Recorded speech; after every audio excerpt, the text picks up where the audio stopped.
Hello folks, my name's Connor, I'm an ecologist from Scotland and I'm really passionate about the wildlife, the biodiversity that we have here in Scotland.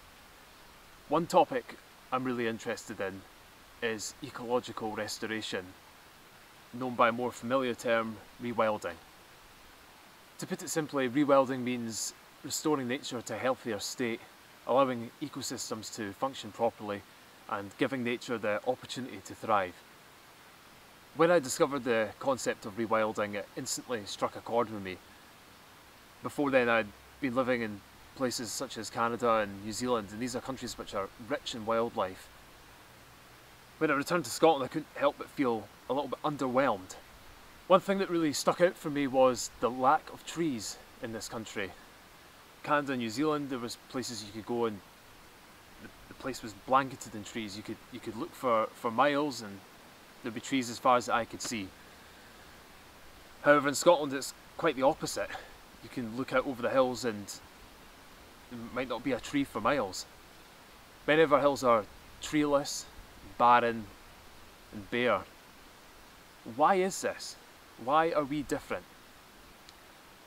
Well, Scotland used to be covered in woodland, and about 6,000 years ago that's when it was thought that woodland cover was at its very peak in this country. But since then it has drastically declined. To give a brief explanation, the decline began when our Neolithic ancestors started to farm the land. They kept grazing animals such as cattle and sheep, and they burned the land to improve the quality of feeding for their livestock, and they also felled woodland to create more land for agriculture. By the time the Romans had arrived about 2,000 years ago, half of our woodlands had already disappeared. And tree felling continued throughout the Middle Ages and into the Jacobite times when timber was needed for housing and for ships. It was also around this time that Scotland lost the last of its wolves, hunted to extinction by man. And they joined the list of other animals that we had exterminated on this island, including the lynx and the beaver.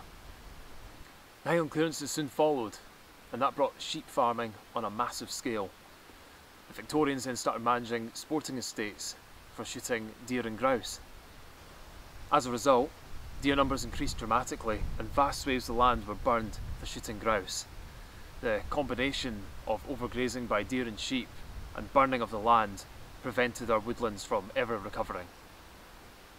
Today, Scotland's native tree cover amounts to only 4%, and that's about the same area of land as the Outer Hebrides and little more.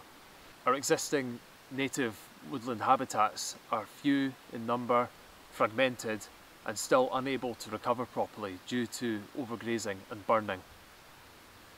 You may be aware of the climate crisis that Scotland and the rest of the world faces today, but what you maybe didn't know was that we're also in the midst of a biodiversity crisis as well.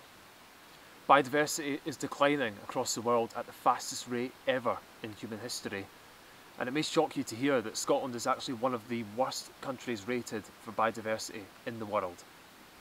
The sad truth is that Scotland has been utterly devastated ecologically, and that much of our countryside is severely lacking the diversity of habitats that nature requires to thrive. I'm making this video because I want to try and open people's eyes to the grim reality of this situation.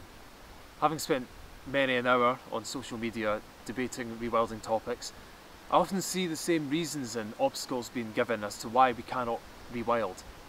In future videos I'm going to discuss some Scottish ecological issues in greater depth and look at some of the challenges and myths associated with them. If you'd like to see these videos, then please consider subscribing below. And also have a look at the description section as well for this video. I've left some links in there with some information about some of the things I've discussed today.